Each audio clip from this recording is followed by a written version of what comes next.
الحمدللہ والصلاة والسلام علی رسول اللہ. اعوذ باللہ من الشیطان الرجیم. بسم اللہ الرحمن الرحیم.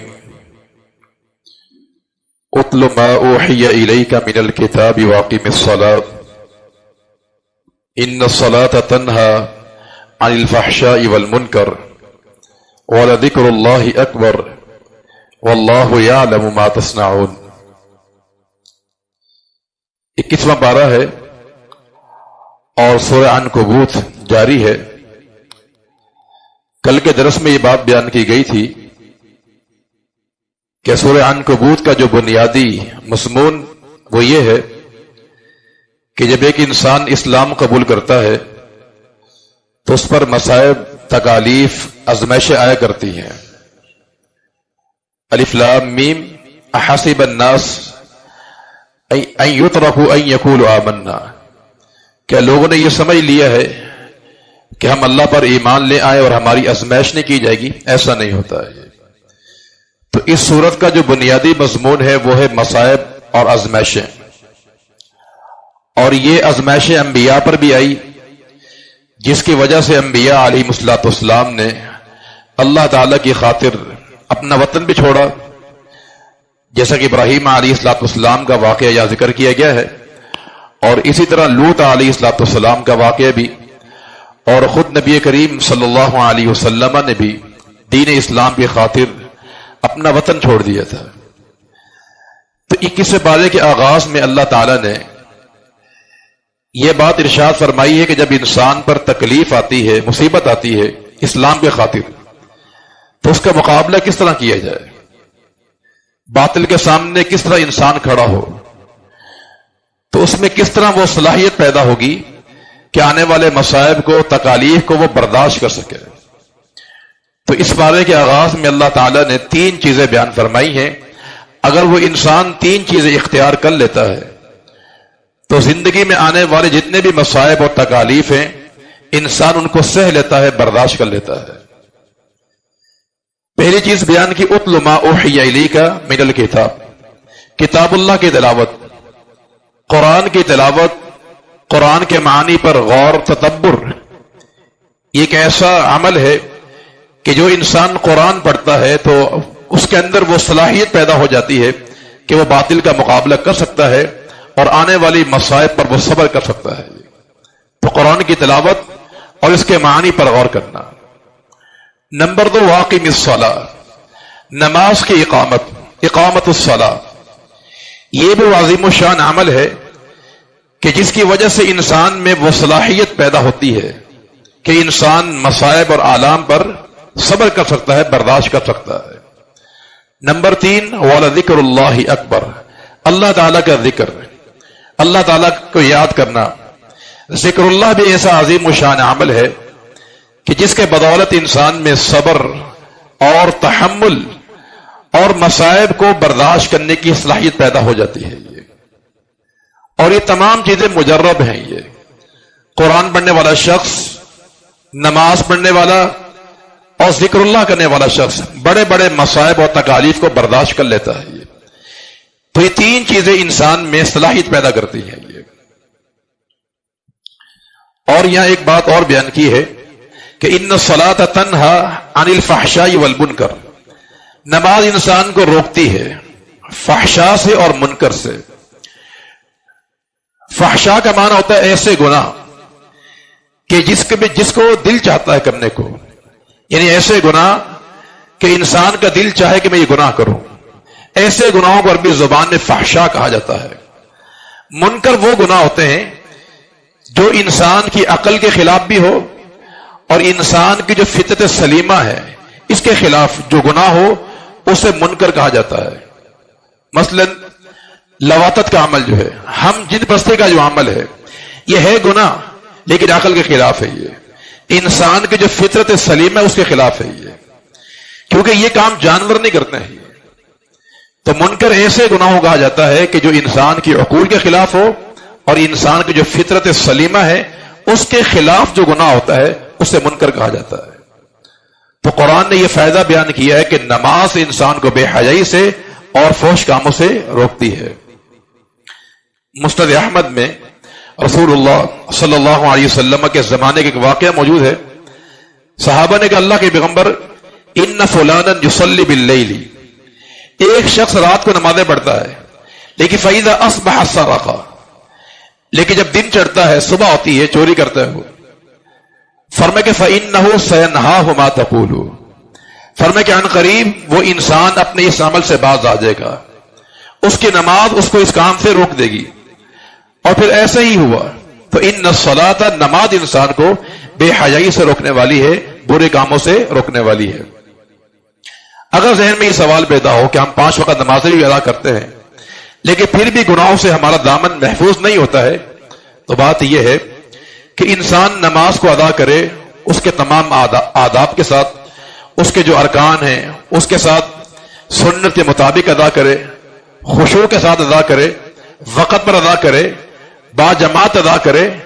ان تمام چیزوں اگر لحاظ کیا جائے گا تو پھر یہ نماز انسان کو بے حیائی سے روکتی ہے۔ یہ ڈاکٹر کی دوائی صحیح ہوتی ہے، اگر پرہیز نہ کیا جائے، وقت پر نہ کھایا جائے، جتنی کھانی اتنی نہ کھائی جائے، وہ کبھی دوائی اثر نہیں کرے گی میرے بھائی۔ یہی مثال نماز کی ہے یہ کہ وقت پر ادا کیا جائے، سنت کے عین مطابق ادا کیا جائے۔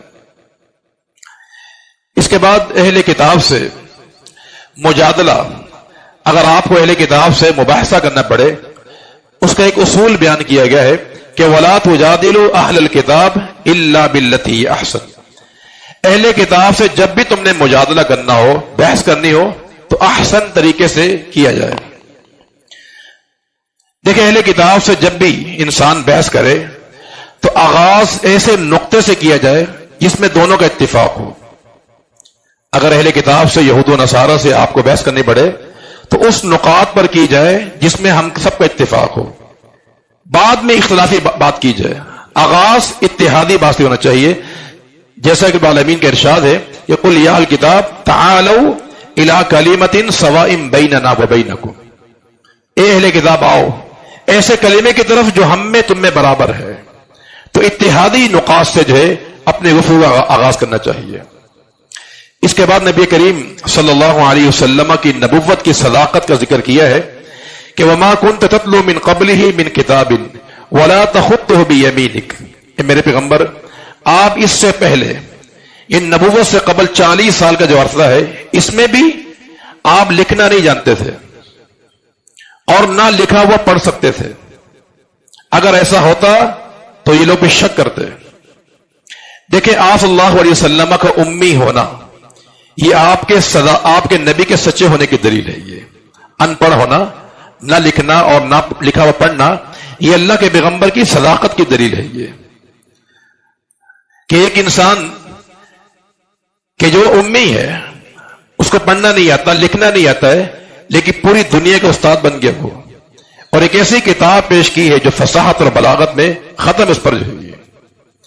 تو لہذا رب العالمین نے یہاں ارشاد فرمایا ہے کہ کفار جو آپ پہ اعتراض کرتے ہیں کہ یہ قرآن خود بنا لیا ہے، یہ جانتے ہیں کہ آپ ان میں 40 سال رہے ہیں، آپ لکھنا جانتے نہیں تھے، نہ آپ پڑھنا جانتے تھے۔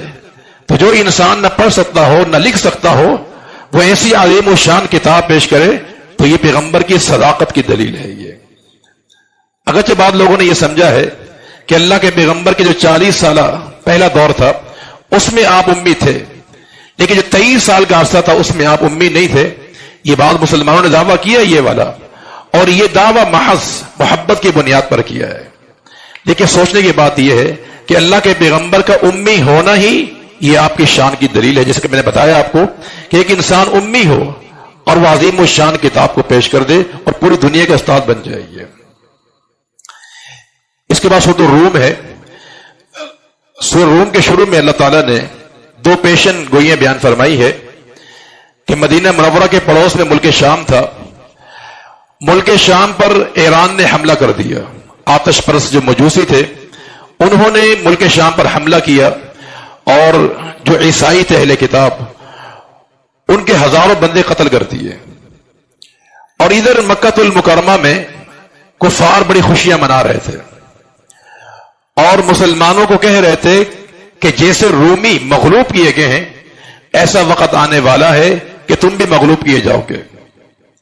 کفار کی ساری ہمدردیاں ایران کے ساتھ تھی، کیونکہ ایرانی لوگ بھی مشرک تھے، دو خداؤں کے قائل تھے، اور مشرکین مکہ کئی خداؤں کے قائل تھے، وہ بھی آخرت کے منکر تھے، یہ بھی آخرت کے منکر تھے، لہذا اس بنیاد پر ان میں آپس میں مناسبت تھی، تو کفار کی ساری ہمدردیاں ایران کے ساتھ تھی۔ مسلمانوں کی ہمدردیاں روم کے ساتھ تھی۔ رومی بھی اہل کتاب تھے، مسلمان بھی اہل کتاب تھے، ان کے پاس بھی قرآن تھا۔ رومی آخرت کے قائل تھے کہ آخرت قائم ہوگی، اور اہل ایمان بھی اس کے قائل ہیں۔ یہ تو مسلمانوں کی ہمدردیاں اہل روم کے ساتھ تھی، تو یہاں رومی مغلوب ہو رہے تھے اور کفار بغلے بجا رہے تھے۔ اللہ رب العالمین نے ارشاد فرمایا کہ الف لام میم غلبت الروم فی ادنى الارض وهم من بعد غلبهم سيغلبون، کہ آج رومی مغلوب ہو چکے ہیں، لیکن آنے والے چند سالوں میں یہ رومی دوبارہ غالب آ جائیں گے۔ حالانکہ ایسے حالات نہیں تھے، لیکن قرآن نے پیشن گوئی کی تھی کہ عنقریب ایسا وقت آئے گا کہ چند سالوں میں دوبارہ یہ رومی غالب آ جائیں گے۔ اس پہ جو کفار بڑے شور کر رہے تھے، کیسے ممکن ہے یہ؟ ایران سپر طاقت تھی، لیکن رب العالمین کا ارشاد مبنی پر حق ہوتا ہے۔ پھر چند سالوں کے اندر رب العالمین نے دوبارہ جو ہے اہل روم کو فتح سے ہمکنار کیا، اور یہاں مسلمانوں کو بدر کے میدان میں فتح سے ہمکنار کیا تھا۔ تو یہاں اس پیشن گوئی کا یہاں پر ذکر کیا گیا ہے۔ اس کے بعد رب العالمین کی 6 عجیب الشان نشانیوں کا ذکر کیا گیا ہے کہ اللہ تعالیٰ کی نشانی یہ ہے کہ ان خلقکم من تراب، کہ اس نے انسان کو مٹی سے بنایا ہے۔ یہ نشانی اس طرح ہے کہ مٹی بے جان چیز ہوتی ہے، بے جان چیز سے جاندار چیز بنانا، یہ اللہ رب العالمین کی نشانی ہے میرے بھائیو۔ کیونکہ ایک چیز بے جان ہو، مٹی کیا بے جان چیز ہے، لیکن بے جان چیز سے ایک چلتا پھرتا انسان بنا دیا ہے، اور ایک انسان نہیں، فرمائے کہ ثم اذا انتم بشر تنتشرون، دنیا میں انسان پھیلا ہوا ہے، ہر طرف انسان ہی انسان نظر آتے ہیں۔ تو یہ رب العالمین کی عظیم الشان نشانی ہے یہ۔ اور ایک نشانی یہ بھی ہے کہ اللہ نے انسان کی تسکین کے لیے اس کی بیوی کو پیدا کیا ہے۔ آدم علیہ السلام جنت میں اکیلے تھے، اللہ رب العالمین نے آدم کی تسکین کے لیے جو ہے اما حوا کو پیدا کیا تھا۔ اور ایک نشانی یہ بھی بیان فرمائی ہے کہ اللہ نے میاں بیوی میں مودت پیدا کی ہے اور رحمت پیدا کی ہے۔ مودت کا معنی محبت، رحمت کا معنی اولاد۔ میاں بیوی کے ذریعے آپس میں پیار پیدا ہوتا ہے اور اولاد بھی پیدا ہوتی ہے۔ اللہ نے میاں بیوی کی محبت کو اپنی نشانی قرار دیا ہے۔ یہ نشانی اس بنیاد پر ہے کہ اگر ایک انسان جو ہے شرعی نکاح کرتا ہے ولی کی موجودگی میں، گواہوں کی موجودگی میں، حق مہر کے ساتھ، تو یہ لڑکا لڑکی جو کل تک اجنبی ہوتے ہیں، لیکن جیسے نکاح کے بندھن میں بنتے ہیں تو ایک دوسرے کے لیے جان دینے کو تیار ہو جاتے ہیں۔ یہ کل تک وہ اجنبی ہوتے ہیں آپس میں چاہیے، تو یہ آپس میں یہ محبت جو ہے میاں بیوی کی، یہ اللہ رب العالمین کی نشانی ہے۔ اور یہ حاصل تب ہوگی جب شرعی نکاح کیا جائے گا، لو میرج کیا جائے یا بھاگ کر کیا جائے یا عدالتی نکاح کیا جائے، اس سے وہ محبت پیدا نہیں ہوتی، کیونکہ یہ اللہ کی نشانی نہیں ہے یہ۔ اور یہاں ایک نشانی یہ بیان فرمائی ہے کہ زبانوں کا مختلف ہونا۔ دنیا میں ہزاروں زبانیں بولی جاتی ہیں، حالانکہ انسان کی تخلیق ایک چیز سے ہے، انسان کو مٹی سے نطفے سے پیدا کیا گیا ہے، لیکن زبانیں الگ الگ ہے سب کی چاہیے۔ یہ رب العالمین کی نشانی میرے بھائیو۔ اور رنگ مختلف ہیں، یہ رنگت بھی رب العالمین نے مختلف بنائی ہے۔ اگر ہزاروں لوگ جو ہے ایک مقام پر جمع کیے جائیں، ہر انسان کے رنگ میں اور اس کی جو جسم کی کیفیت ہے باڈی کی، وہ الگ الگ ہوتی ہے۔ یہ بولنے کا انداز، لہجہ، الفاظ سب کے الگ الگ ہوتے ہیں۔ یہ حالانکہ دیکھنے میں سب انسان ایک جیسے ہیں، 2 ہاتھ ہیں، 2 پیر ہیں، آنکھیں ہیں، کان ہیں، سب کا وجود ایک جیسا ہے، لیکن رنگت بھی مختلف ہوتی ہے اور زبانیں بھی کیا ہوتی ہیں؟ مختلف ہوتی ہیں۔ بلکہ چند فاصلے کے بعد زبانیں بدل دی جاتی ہیں۔ آپ کراچی میں دیکھ لیں، آپ پاکستان میں دیکھ لیں، تو ان مختلف علاقوں میں مختلف زبانیں بولنے والے لوگ پھیلے ہوئے ہیں۔ تو یہ تمام رب العالمین کی قدرت کی نشانیاں ہیں۔ اس کے بعد سورہ لقمان ہے۔ اس سورہ کا نام سورہ لقمان رکھا گیا ہے، اور یہ نام اس لیے رکھا گیا ہے تاکہ لقمان جو ہے اس کی عظمت کو واضح کیا جا سکے۔ آغاز میں قرآن مجید کی صداقت کو بیان کیا ہے، اور قرآن پہ کون کون ایمان لے کر آئے اس کا ذکر کیا گیا ہے۔ اور یہاں خصوصاً لقمان حکیم کا ذکر کیا گیا ہے کہ ہم نے لقمان کو حکمت دی تھی۔ وَلَقَدْ آتَيْنَا لُقْمَانَ الْحِكْمَةَ أَنِ اشْكُرْ لِلَّهِ۔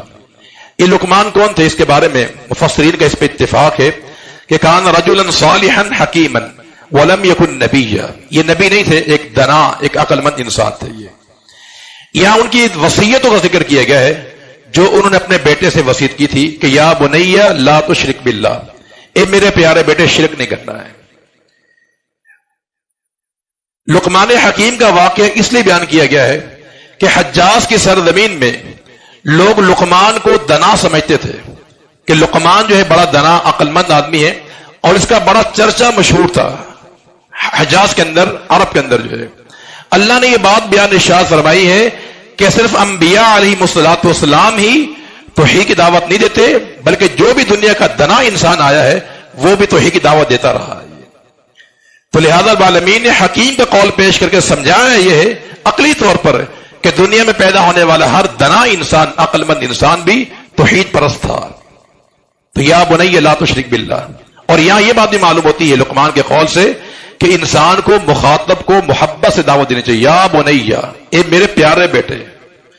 جب اپنے بیٹے کو اتنے محبت سے دعوت دے رہے ہیں تو غیروں کو بالاولیٰ محبت سے دعوت دینی چاہیے. اور یہاں یہ بات بھی معلوم ہوتی ہے کہ دعوت کا انداز یہ ہے کہ سب سے پہلے توحید کی دعوت دی جائے اور شرک کی مذمت بیان کی جائے، اس کے بعد اعمال صالحہ کی دعوت دی جائے، جیسے لقمان نے ایسے ہی کیا. پھر نماز کی دعوت بیٹے کو دی، اور پھر فکر آخرت، اور پھر اخلاقیات کا درس کہ تکبر نہیں کرنا ہے، اکڑ کر نہیں چلنا ہے، چیخنا چلانا نہیں ہے. یہ اسلوب ہے دعوت دینے کا. اول توحید، اس کے بعد عبادات میں پھر نماز کا ذکر کیا گیا ہے، اور آخر میں اخلاقیات کا درس دیا گیا ہے. چونکہ ہمارا دین ان تین چیزوں کا نام ہے، عقیدہ بھی صحیح ہو، اللہ کے پیغمبر کی اطاعت بھی ہو، اور اخلاقیات بھی ہونی چاہیے. یہ ممکن نہیں ہے کہ ہمارا دین اخلاق کی دعوت نہ دیتا ہو، بلکہ ابن قیم کا قول ہے رحمہ اللہ کا کہ دین اسلام میں اخلاقیات کا وہی درجہ ہے جو جسم میں انسان کے اعصاب کا درجہ ہوتا ہے. انسان میں تین چیزیں ہیں، جسم، اس کی روح اور اعصاب. روح کا تعلق انسان کے عقیدے کے ساتھ ہے، اور جسم کا تعلق اللہ کے نبی کی سنت کے ساتھ ہے، اور اعصاب کا تعلق اخلاقیات کے ساتھ ہے. اگر انسان کے اعصاب کمزور ہو جائیں انسان کسی کام کا رہتا نہیں ہے. اعصابی کمزوری بہت نقصان پہنچاتی ہے انسان کو جو ہے. تو جس کے اخلاق کمزور ہو جائے تو گویا کہ وہ انسان کیا ہے، اعصابی طور پہ کمزور ہو چکا ہے. اس کے بعد سورۃ احزاب ہے. سورۃ احزاب میں تین باتیں رب العالمین نے بیان فرمائی ہیں بڑی بڑی. ایک غزوہ احزاب کا ذکر کیا گیا ہے، اور ایک غزوہ بنو قریظہ کا ذکر کیا گیا ہے، اور ایک سیدہ زینب بنت جحش رضی اللہ تعالی عنہ کا واقعہ ذکر کیا گیا ہے کہ جب ان کا نکاح زید بن حارثہ سے ہوا تھا رضی اللہ تعالی عنہ. یہ تین عظیم واقعات اس صورت میں بیان کیے گئے ہیں. دو واقعے کس بارے میں ہیں، اور تیسرا واقعہ جو ہے 22ویں بارے کے آغاز میں بیان کیا گیا ہے. یہ غزوہ احزاب کیا ہے؟ دیکھ، غزوہ احزاب جنگ احد کے 2 سال بعد ہوا تھا.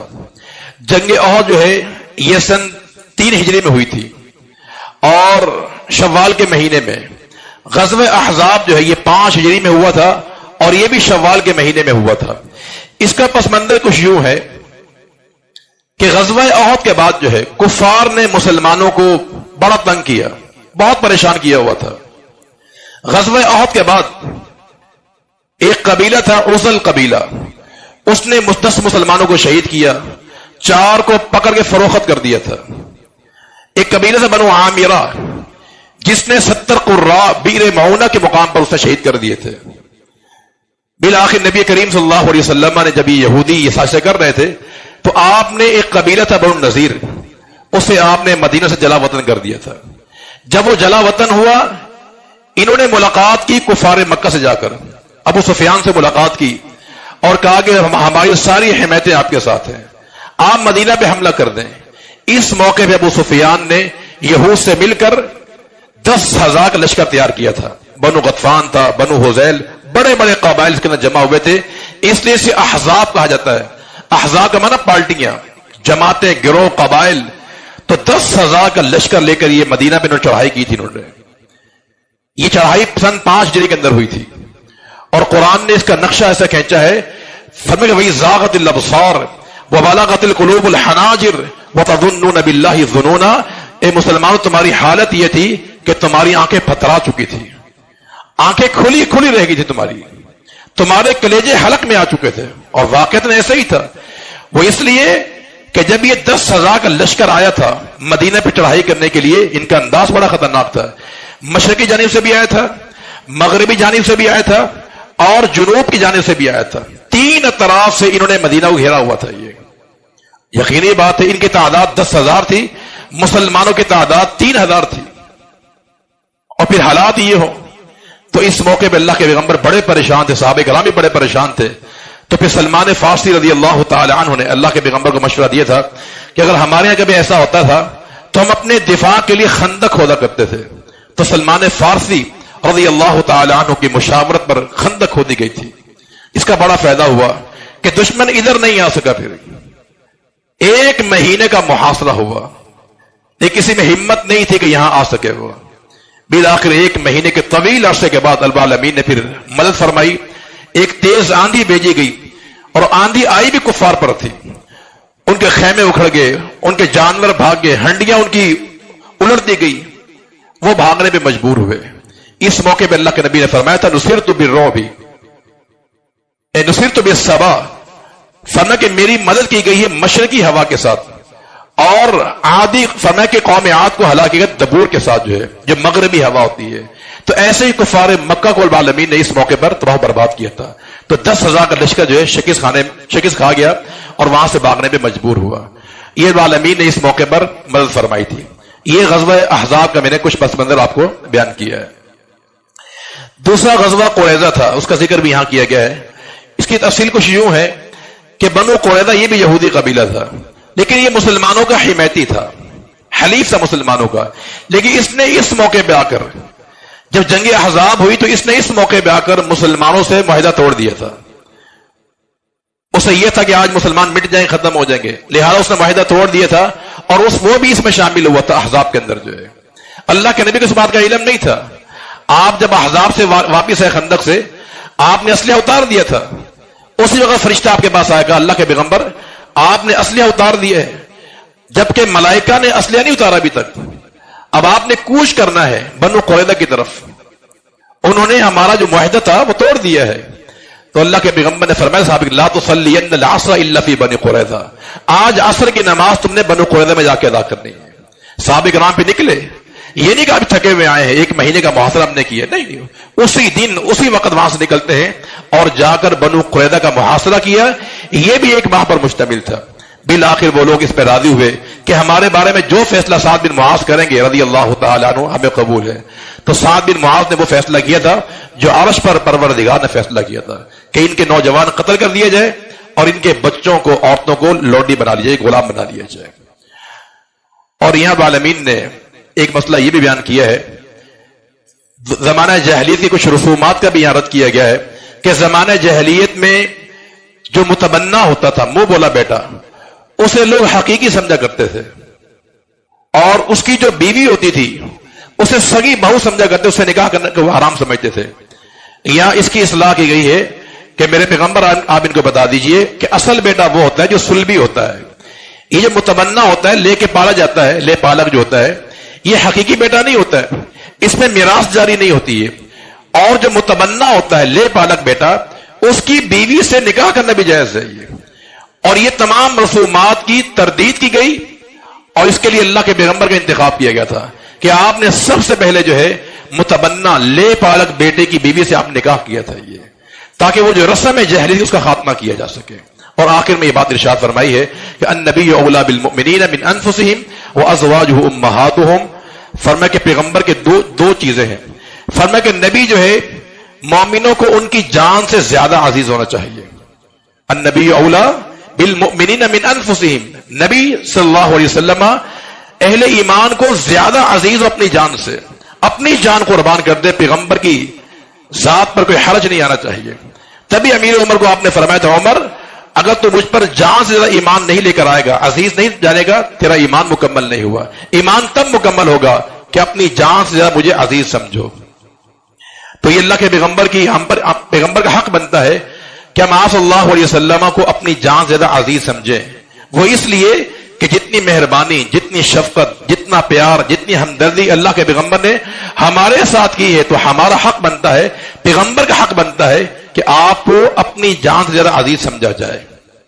آپ نے بڑی امت میں ہمدردی کی ہے. آپ کا فرمان ہے نا کہ اگر ایک انسان مر جائے، وہ مقروض ہو تو علیہ دینہ، اس کا قرضہ میں ادا کروں گا. یہ پیغمبر کی ہمدردی ہمارے ساتھ میں. اور جو انسان مر جائے اس کے پاس پیسہ موجود ہو تو وہ اس کے ورثاء کا ہوگا. مقروض ہے تو قرضہ میں ادا کروں گا. اگر مالدار مرا ہے تو مال میرا نہیں ہوگا، اس کے ورثاء کا ہوگا. تو یہ پہلی بات ہے. اور نمبر 2 ازواج امہاتہم، نبی کی جو بیویاں ہوتی ہیں وہ اہل ایمان کے مائیں ہوا کرتی ہیں، ان کا احترام کیا جائے. احترام میں وہ ہماری ماؤں کی طرح ہے. یہ جس کے دل میں ایمان ہے وہ اللہ کے پیغمبر کی بیویوں پر پیار کرتا ہوگا، ان کو اپنے مائیں سمجھتا ہوگا. جس کے دل میں ایمان نہیں ہے تو امہات المؤمنین اس کی مائیں بھی نہیں بن سکتی ہیں. اللہ تعالیٰ ہمیں قرآن کو سمجھ کر عمل کرنے کی توفیق عطا فرما دے. اور آپ کو الحمدللہ رب العالمین.